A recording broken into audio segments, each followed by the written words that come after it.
गुरु भगवान के शुक्राने हैं। राधे राधे भगवान जी।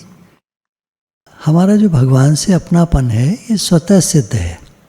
हम भगवान के बच्चे हैं, ये पक्की और सच्ची बात है।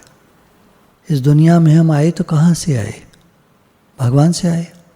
और कोई जगह है नहीं जहाँ से आते, और कोई है नहीं सत्ता जिससे और कुछ उत्पन्न हुआ है। एक ही सत्ता है पूरे ब्रह्मांड में, जिस सत्ता से सब कुछ उत्पन्न हुआ है। एनर्जी व्हेन कंप्रेस्ड मैटर, सत्ता मतलब हिंदी में बोल रहे हैं, अंग्रेजी में एनर्जी बोलते हैं। तो एक ही एनर्जी से पूरा ब्रह्मांड पैदा हुआ है। अब यहाँ आकर हम क्या हुआ, शरीर भाव में आकर के हमने ये मान लिया मैं शरीर हूँ और भगवान को भूल गए। अब मुझे करना है, मुझे करना है, मुझे करना है। दूसरों को देख के सोचते हैं इस चीज़ में बड़ा मज़ा है, इस चीज़ में बड़ा मज़ा है, पैसे में बड़ा मज़ा है, इसमें उसमें। ऐसे हम लोग अपना भाव बना लेते हैं। ये चीज़ मिल जाएगी तो हम सुखी हो जाएंगे, बड़ी गाड़ी आ जाएगी, बढ़िया गाड़ी आ जाएगी तो हम सुखी हो जाएंगे, खूब पैसा हो जाएगा, बढ़िया फैक्ट्री हो जाएगी, बढ़िया मकान हो जाएगा, बड़ा मकान हो जाएगा। ऐसे सोचते रहते हैं। देखिए इस पर एक उदाहरण है। एक बार एक घर में चूहे बहुत हो गए। मारना ठीक नहीं ये सोचकर वो लोग चूहेदान ले आए। तार का बना हुआ था और बड़े साइज़ का था, पुराने ज़माने के लोग जानते हैं। और उसमें साइड में पत्ती लगी रहती थी जिसमें चूहे अंदर घुस जाते थे, लौट कर नहीं बाहर आ सकते थे। अंदर रोटी के टुकड़े डाल दिए जाते थे। अब हुआ क्या कि वो अंधेरे में थोड़ा रखा हुआ था, तो चूहे जो हैं आ गए। अब देखें अंदर रोटी पड़ी है, चारों तरफ से खाने की कोशिश करें। एक चूहा साइड में से घुस गया अंदर। घुस तो गया लेकिन उसको खटका सा लगा, कुछ गड़बड़ हो गई, मैं कहीं फंस गया। अब वो निकलने के लिए इधर उधर भागे और चूहे सोचे इसके तो मज़े आ गए, ये तो उछल कूद रहा है, कितनी रोटी मिल गई इसको इतनी रोटी मिल गई है, ये तो उछल कूद के बड़ा मज़े कर रहा है। अब स्प्रिंग लगी हुई थी, बाहर निकल नहीं सकता था। एक और चूहा घुस गया। अब वो दोनों चूहे लड़ने भी लगे और भागने भी लगे। लड़ने यूँ लगे कि भाई द्वेष तो होता ही है एक दूसरे से, रोटी मेरी है, रोटी मेरी है, पैसा मेरा है, पैसा मेरा है, द्वेष होता है। तो इस तरह करके आगे दृष्टांत चलता है। बाहर वाले चूहे समझ रहे हैं कि भीतर वाले चूहे बड़ी मौज में हैं, अंदर कितनी रोटी पड़ी है, ये घूम रहे हैं, मज़ा कर रहे हैं, ऐसे करके वो सोच रहे। अब देखिए बात को समझें हम। ये पिंजड़ा तो किसी ने बनाया है, मिस्त्री ने बनाया है, हम ले आए, हमने रख दिया, जिसमें चूहे फंस गए। बाहर वाले चूहे देखते हैं कि ये मौज करते हैं। ऐसी दुनिया में, संसार में, जिनके पास धन कम होता है, छोटा मकान होता है, ज़्यादा कुछ कारोबार नहीं होता, वो देखते हैं कि बड़े कारोबार वाले, ज़्यादा पैसे वाले, बड़े मकान वाले बड़े सुखी होंगे, क्योंकि वो लोग पोज भी ऐसा ही करते हैं। जब घर से बाहर निकलते हैं टिप टॉप बड़ी गाड़ी में, तो वो समझते हैं ये बड़े सुखी हैं। जबकि वो घर में परेशान होकर निकला है और जहाँ फैक्ट्री में जाएगा वहाँ भी अनेक परेशानियाँ हैं, ये वो किसी को नहीं बताएगा। दूसरे लोग भ्रमित हो जाते हैं।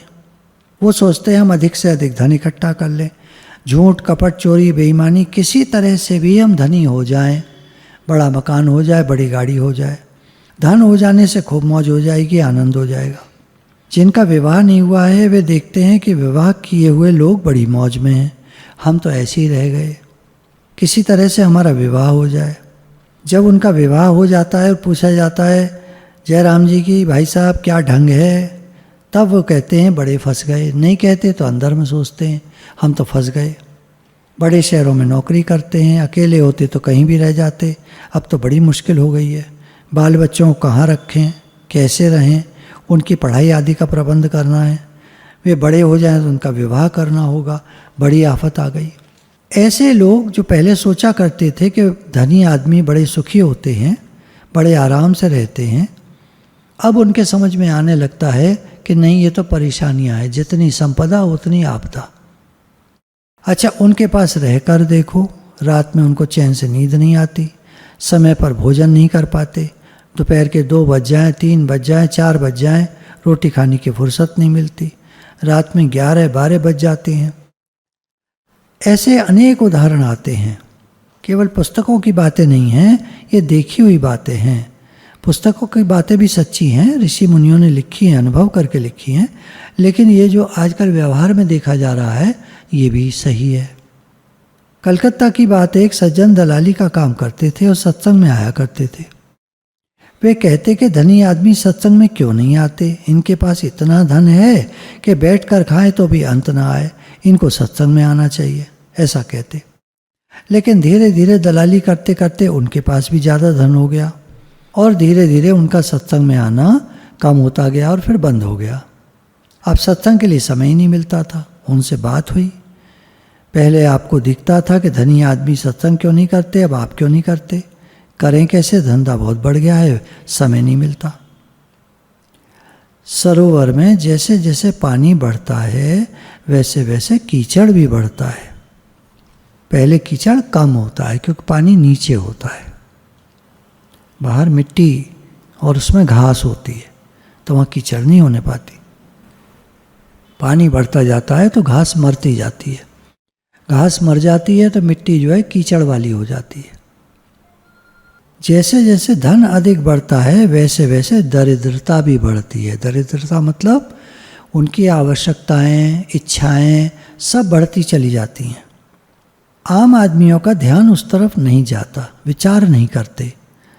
साधारण आदमी को 100 या 1000 रुपए की भूख रहती है, पर 1000 वाले को 10,000, 1 लाख, 10 लाख की भूख रहती है, फिर करोड़ की भूख हो जाती है। ज्यों ज्यों धन बढ़ता है त्यों त्यों भूख भी बढ़ती है।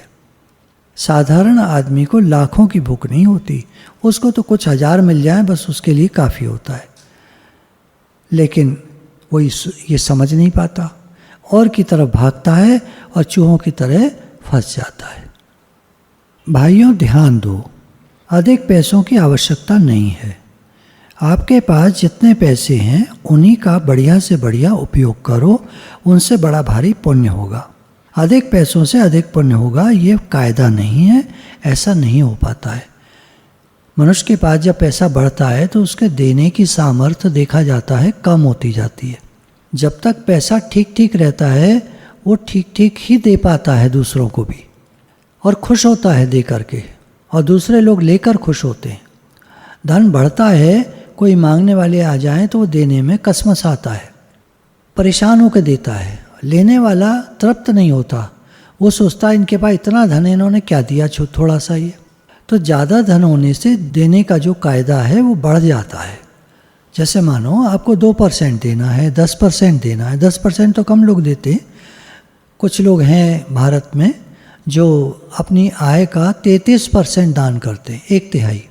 शास्त्रों में 1/6 हिस्सा गवर्नमेंट को कर देने के लिए बोला गया है, यानी करीब 16.5% का कर हर मनुष्य को जरूर देना चाहिए। जो भी कमाता है, जिसके पास पैसा आता है, उस 16.5% गवर्नमेंट को अवश्य दे। उसके बाद करीब 2% दान अवश्य दे। लगभग 2% का एक आम तौर पर कहा जाता है। तो अगर किसी की 1 लाख की कमाई है तो उसको 2000 रुपये महीने का अवश्य देना चाहिए दान में। लेकिन जो बाहर वाले होते हैं वो जब देख रहे होते हैं कि इनके 1 लाख की कमाई है, इन्होंने क्या दिया 2000, वो चाहते हैं कम से कम 10,000 दे दें। तो इसलिए जिसकी जैसी आमदनी है, भगवान ने जैसा दिया है उसमें उसको प्रसन्न होना चाहिए। नहीं तो मच वांट्स मोर की बीमारी लग जाती है और लोग चिढ़ने कुड़ने और द्वेष करने लगते हैं। इसलिए जैसा है उसमें गॉड्स वर्ल्ड, भगवान के राज्य में सब कुछ अच्छा है। आपकी जितनी शक्ति है, जितना आप खर्च कर सकते हैं, उतना खर्च करने से आपका उद्धार हो जाएगा। धनी आदमी बहुत खर्च करेगा तब कल्याण होगा, बहुत देगा, दान देगा तब कल्याण होगा। साधारण आदमी साधारण खर्चे से उसका कल्याण हो जाएगा, साधारण देने से काम हो जाएगा। युधिष्ठिर महाराज ने बड़ा ही विलक्षण यज्ञ किया। उन्होंने जब यज्ञ किया तो दुर्योधन को खजाने पे बिठा दिया कि खर्चा दुर्योधन करेगा। वैर रखने के वाले के हाथ में खजाना दे दिया कि वो ज़्यादा लुटाएगा तो यज्ञ बढ़िया होगा। आजकल लोग खजाने पर कंजूस आदमी को रख देते हैं। शादियों में मैंने देखा, बचपन में मुझे याद है, जो लड़के वाला होता था उसके पास और लड़की वाले के पास एक एक बैग होते थे, उसमें नोट होते थे, तो वो अपने ज़्यादातर जीजा जी को पकड़ा दिया करते थे। एक जीजा जी को पकड़ाता था, एक साले को पकड़ाता था। साला एक पैसा खर्च नहीं करता था, जीजा जी लुटा दिया करते थे उसमें से। तो जिसका जैसा भाव होता था वैसे आदमी को पकड़ा देता था। खर्च नहीं करना है तो साले को पकड़ा दो, और खर्च खूब करना है तो जीजा को पकड़ा दो। कंजूसी से अपयश होता है। दुर्योधन 10 गुना देता, जिससे सब तरफ बड़ी प्रशंसा हुई। वो चिढ़ बैठा कि मैंने तो जल करके दिया था, इससे इनकी तो प्रशंसा हो गई चारों तरफ। ब्राह्मण लोग प्रशंसा करने लगे, वाह वाह करने लगे। युधिष्ठिर जी महाराज ने बड़ा भारी यज्ञ किया। जब रसोई बनती है तब उसको पूरी की पूरी स्वयं खा लेना पाप है। जो केवल अपने लिए भोजन पकाकर खाते हैं वे पापी पाप का ही भक्षण करते हैं। गीता अध्याय 3 का 13। मनु जी ने भी मनुस्मृति में कहा है, जो अपने लिए भोजन बनाता है वह पाप का भक्षण करता है। रसोई बनी तो अतिथि सत्कार करना गृहस्थ का धर्म है।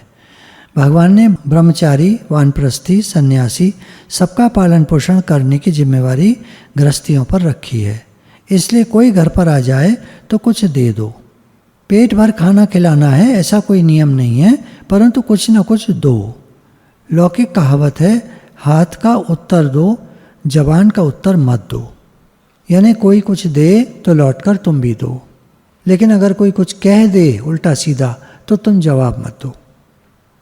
ऐसे अतिथि ना आए तो उसका हिस्सा निकाल कर भोजन कर सकते हैं। यदि भोजन से पहले अतिथि आ जाए तो अतिथि को भोजन खिलाकर तब फिर स्वयं भोजन करना चाहिए। यदि कोई दान देकर पछताता है, दुखी हो जाता है, तो वह दान उसका फलीभूत नहीं होता। देकर प्रसन्न हो जाए कि आज तो हम निहाल हो गए। अपना पेट भरा रहने पर अन्न देना सुगम है। लाखों करोड़ों रुपए रहने पर थोड़े रुपए दे देना सुगम है, आसान है, परंतु भूखे पेट अन्न देना मामूली बात नहीं, बड़ा मुश्किल काम है। अधिक देने से अधिक पुण्य हो जाएगा, यह नियम नहीं है। बहनों के मन में बहुत रहता है कि हमारे पास धन होगा तो ऐसा दान करूंगी, ऐसा उद्यापन करूंगी, वैशाख नहाऊंगी, ऐसा करूंगी, वैसा करूंगी। न जाने कितने कितने मनोराज्य होते हैं। बहनों, आपके पास जितना है उसके अनुसार कर दो।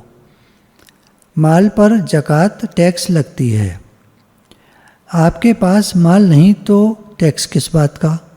आपके पास जितना है उतना ही आप पर लागू होता है। अपनी शक्ति के अनुसार दान दे दो। घर में अभाव देखकर किसी को साफ ना मत कहो, कुछ न कुछ दे दो। शक्ति के अनुसार देने से बड़ा भारी दान हो जाता है। महिमा वस्तु के सदुपयोग की है, ये नहीं कि अधिक धन होगा तो हम दान पुण्य करेंगे, तीर्थ व्रत यज्ञ आदि करेंगे, बड़े बड़े सत्संग समारोह करेंगे, परंतु क्या करें, हमारे पास पैसा नहीं है। सज्जनों, पैसा नहीं है तो आप पर दान, तीर्थ व्रत यज्ञ आदि करना लागू नहीं होता। आप भी छोटे बालक से उतनी ही आशा रखते हैं जितना वह कर सकता है। भगवान आपसे उतनी ही आशा रखते हैं जितना आप कर सकते हो। आपके पास जो योग्यता, परिस्थिति आदि है उसका सदुपयोग करो तो कल्याण कम नहीं होगा। ऐसी इच्छा न करें कि अधिक हो जाए तो अधिक करेंगे। जो पास में है उसी का अच्छे से अच्छे उपयोग करो। प्राप्त परिस्थिति का बढ़िया से बढ़िया सदुपयोग करें तो वह काम छोटा नहीं होगा, बड़े महत्व का हो जाएगा।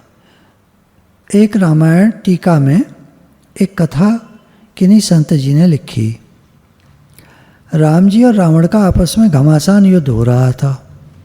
इतने में गिलहरी दोनों हाथों में तिनका लेकर राम जी के पास पहुंची और बोली कि मैं अभी रावण को मार दूं। भगवान उस पर प्रसन्न हो गए, उस पर हाथ रखा, उंगलियों से स्पर्श करा, जिससे आज तक वे लकीरें उसके ऊपर हैं।